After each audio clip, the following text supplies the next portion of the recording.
New into stock, we have a great little car, fantastic spec, lovely condition, full service history as well, not long been serviced and a long MOT. It's a Nissan Micra 1.2 Acenta CVT, so it's the automatic gearbox. It's a 5-door, 2011 on a 60 plate, and has done 47,608 miles, so low mileage too, very economical. Urban 42.2, extra urban 61.4, and combined is 52.3. Top speed of 100 miles an hour, out of a 79 brake horsepower 12 valve, so 3-cylinder engine. Road tax £68.75 for 6 months and £125 for 12 months. I'll just show you around it. Look, we just bought this off a lady here. She's a nurse and moving to London, and of course the sad dicks trying to stop everybody driving around in London and convert it all to cyclists and moped thieves. So unfortunately she's had to sell this, and she'll be taking the underground. So it's a lovely car. She didn't want to get rid of it, and that's always a good sign when people don't want to get rid of it. She's not buying another vehicle, but and also we bought it off her, so we can buy any amount of cars. We only try and buy good ones, and something a little bit different. It's a little 5-door automatic. They're like gold dust. So I'll just show you under the bonnet for a start.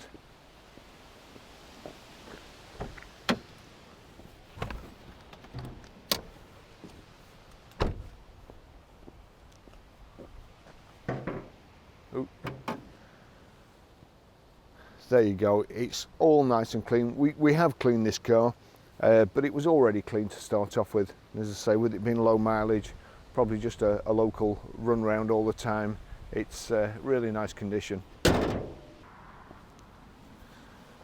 Multi-spoke alloy wheels. It's got kind of a Klingon forehead thing going on the roof there, kind of indentations.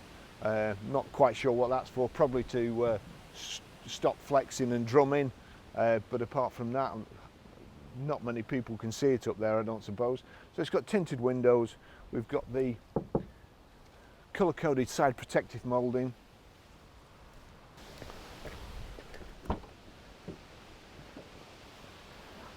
The boot's not massive, but it's not a family car. It's probably nipping to the shops and stuff. And if you need extra space, the back seats fold down. They're in a kind of a 60-40 configuration. You can take this out, but otherwise it covers your goods in the back there. I've got 2 camera bags and a tripod, a coat, and another coat. So enough room for a good family shop, and perhaps even a suitcase or 2 if you are going away. Got the rear parking sensors in the bumper, and we've also got front parking sensors as well, which is quite unusual on a little car and comes in handy.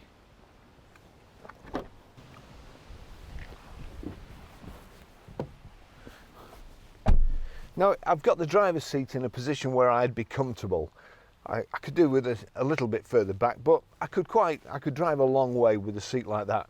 And once you've knocked these up, once you've knocked the headrests up, then it's quite a high seat back, and my knees are nearly touching there. But again, there's enough room for me to go on a reasonably long journey, so it'd be ideal for children. It's got here 3 inertia reel seat belts. That one just clips in a little hanger on the back seat there, so it's further over. So you've got 3 proper inertia reel seat belts. And another thing I like to say, it's got wind-up windows in the back. I hate to think how much money as a business and a garage we've wasted on replacing rear window motors because they're never used. Nobody uses them. When was the last time you used your rear windows electrically? I just can't think of a reason why 90% of the time. So they're not used, they seize up. And then it costs you 300 or 400 quid to have them done, not to use again. So, and also, if you've got kids in the back, well, I know you can switch them off at the front, but you don't keep getting them zzz, zzz, zzz. So the kids can't annoy you either. And again, when you're an aging car salesman and you get in the back of a car that the previous owner has been ferrying kids around, and then you go to get out and it's got electric windows and it's got child locks on, it means if the other door isn't open, then you're climbing over the front seats. So at least with this, you can just wind the windows down and open the door from the outside. So that's probably the main reason why I like to see wind up windows in the back, because I get caught out that many times. These bags of headroom as well. I mean, it's kind of that teardrop shape, and there just is bags of headroom. It comes in at the side here, there, and you've got a handle here, but actually here I've got 2 or 3 inches headroom, which is brilliant. I'll just take you for a ride in it.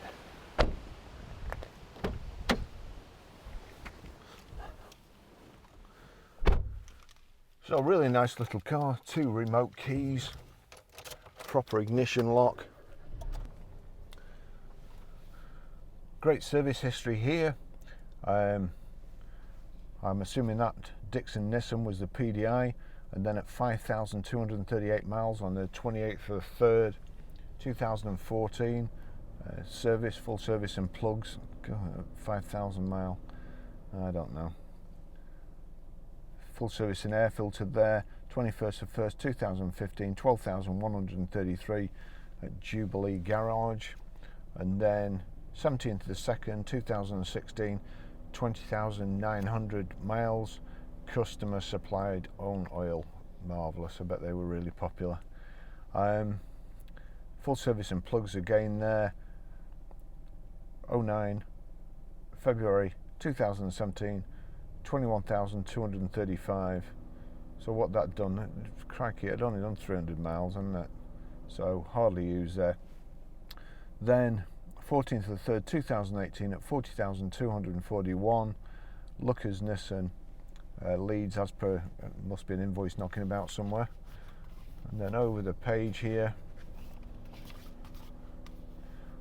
oil and filter, 47,638, 25th of 7th, 2019 at DNS Autos. That's the last lady hadn't had it long, and as I say, she's transferred to London, where the mayor's trying to get everybody to walk or go on bikes.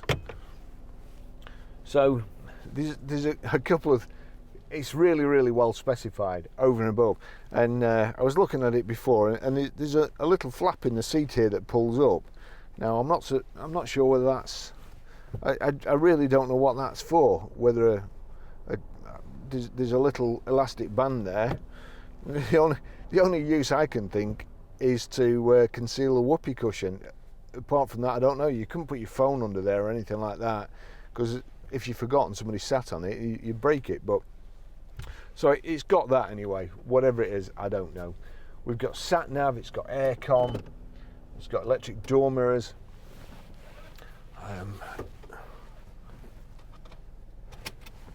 Got front central armrest here. It drives great. I've only driven it up here, but we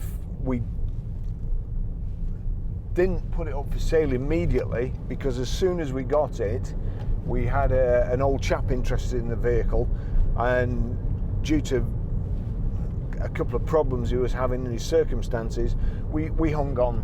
It's probably about 5-6 weeks now, but unfortunately it looks like he won't be able to buy it, and down to his site really. So it'll be on the website this afternoon and all ready for sale. So there you go, you've got sat nav, it's got Bluetooth hands-free, it's also got Bluetooth audio streaming.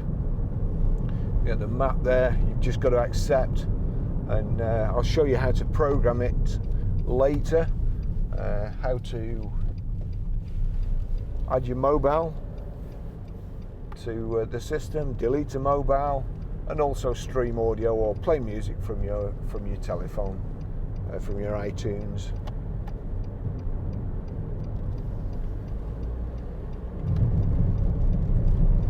It's quite funny because when I was photographing it down there. It's a fairly small car, but there's lots of room in there.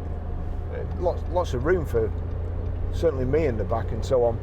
But one of those Fiat 500s, the big ones, went past, and it looked absolutely enormous. It looked like a Range Rover compared to this.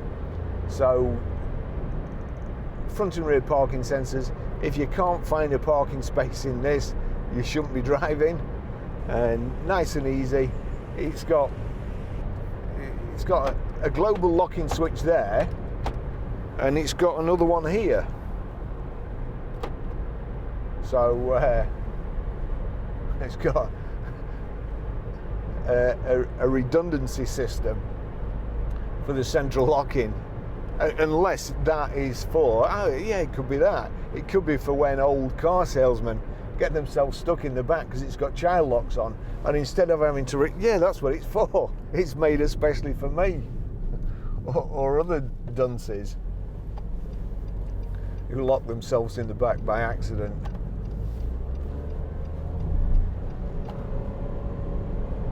There we go. It's got a pretty good turn of speed.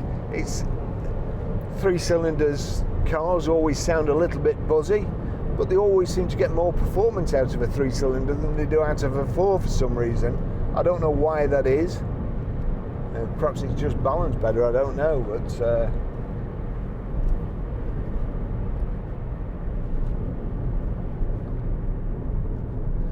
got aircon. You can set it's automatic aircon. You can set the temperature. You've got here a quick defrost system. Press that and it just comes out the front. We've got cup holders there.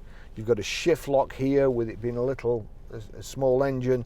I suppose if you're overtaking, the last thing you want it to do is change up just as you're going past, just as you're overtaking a vehicle. So there's a little button there you just press and it holds it in gear. Goodness me, what's going on? This roundabout is where the worst drivers in the world congregate and then try and crash into you.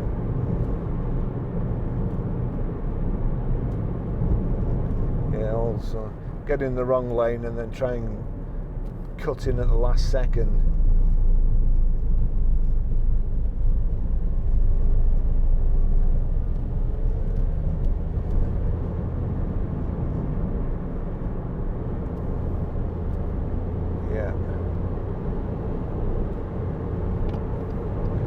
With having a small wheelbase, you feel the bumps a little bit more than you would in a larger car, but not too bad at all. Noise isn't too bad. There's no vibrations coming from it. It's not pulling anywhere.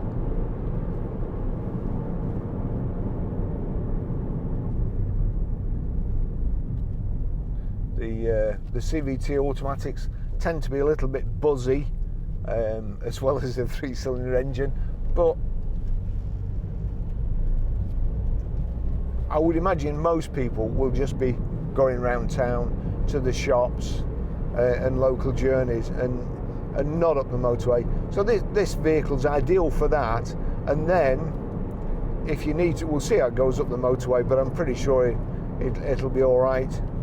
We've had plenty of Micras in before.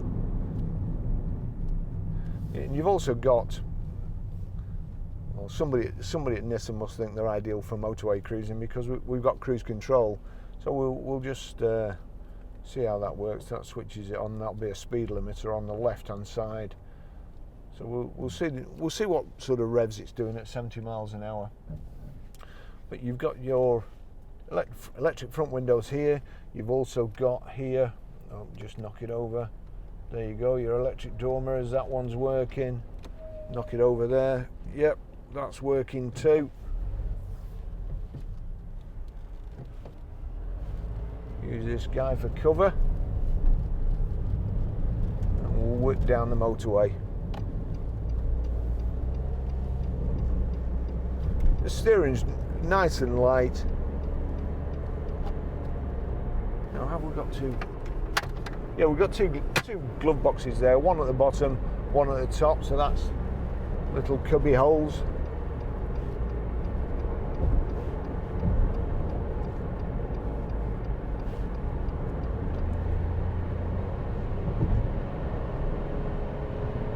There we go, we're overtaking a white van. So that's 70 miles an hour there.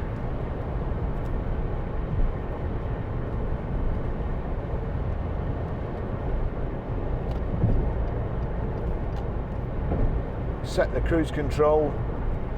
Just going a little bit fast there. It's running away with me. So that's 70 miles an hour. It's doing just over 2,000 revs, which is, I mean, that's quiet enough. It's 2,000 revs. It revs to 6.5, and we're doing 70 already. So by my calculations, that means this car should do about 170 miles an hour. They're just so handy. And Nissan Micras go on forever. I got my my little sister one, and it's she runs backwards and forwards to Preston. It's economical, never goes wrong, and it's got all the stuff on that you could possibly need. So I mean, I can thoroughly recommend them, because if anything goes wrong with my sister's car, she rings me, so I'll make sure she has a reliable vehicle.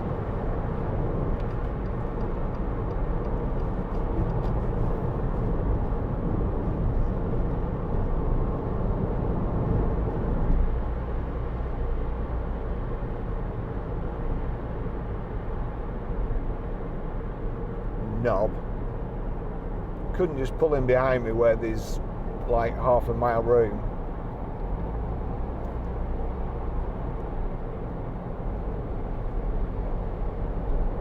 Still, at least there's an ambulance in front of him for when he crashes.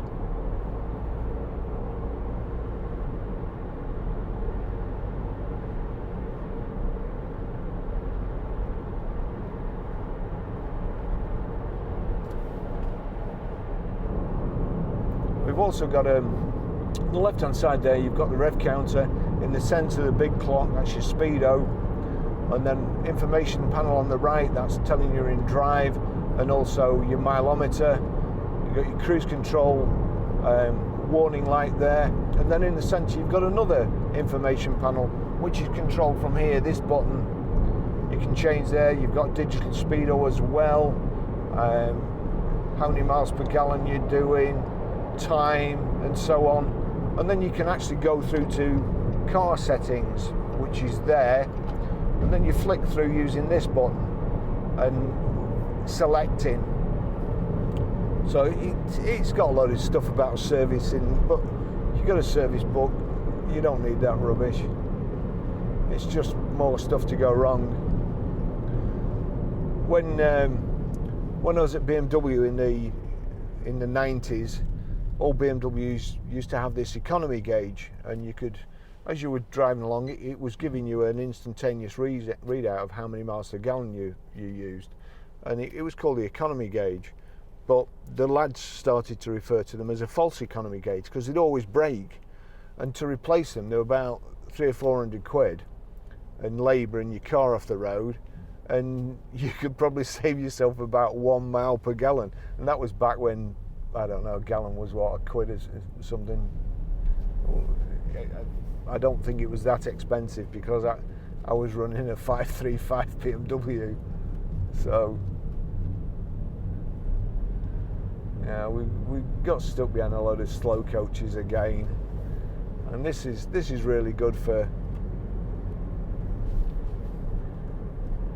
you know, you put, or you input a turn in with the steering wheel, and sometimes you have to take it off or put more on, you know, oversteer and understeer.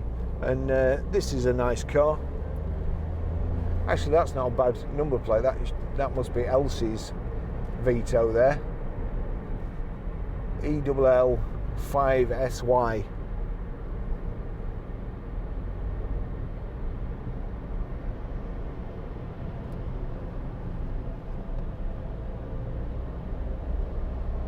hate being stuck behind vans in a small car when you can't see what's happening in front or along the sides. There we go. I might have known. We're in a little car and there's nothing turned up here in front of me. There won't be any lorries. I'll be able to go Harry Flatters up here when I don't particularly want to. There we go. I'm giving it some pain coming up there, so you wouldn't normally drive like that, but I just want to get it up to a speed where we can just load the front wheels and get the car changing weight from side to side. There you go.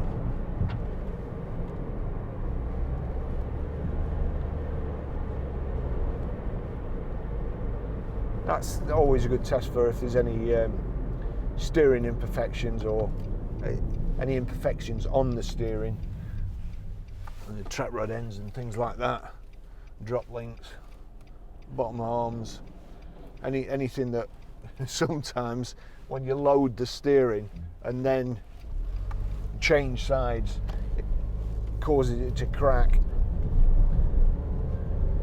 but nothing there. It's a great little car. As I say, we've bought it off this lady. It's not coming swap, and honestly, if I can swear by the ones that come in Part X, because if they were no good, we'd just get rid of them. But if we buy a vehicle, if we go out of the way to give somebody money to so we can display it on our forecourt, then we're pretty critical of vehicles, and they have to be just something special, something that we should be able to turn over very quickly, that ticks all the boxes and is just a bit different. There's no point in buying stuff for stock that everybody's got, so as I say, you can't help that when they come in part exchange, but you can when you're buying them. So great vehicle, and we've not got too much fuel in it actually. I'll pull over, finish the test drive here, pull over and show you how to operate the sat nav, pay your mobile, and so on. But if the video's been of any use to you, we get all sorts of cars in. We're uploading probably 3, 4, 5 videos a week on different cars, different test drives. Please like and subscribe, and if you click the bell as well, you'll be notified when new videos come. It helps us, and hopefully we'll be giving you links to our shop that will save you money, some vouchers, some discounts, and all the stuff that you need to get by in the car world: servicing, tyres, spare parts, insurance, warranties, valuations. We'll be doing a valuation page shortly to help people. So thanks for watching, and see you in the next video.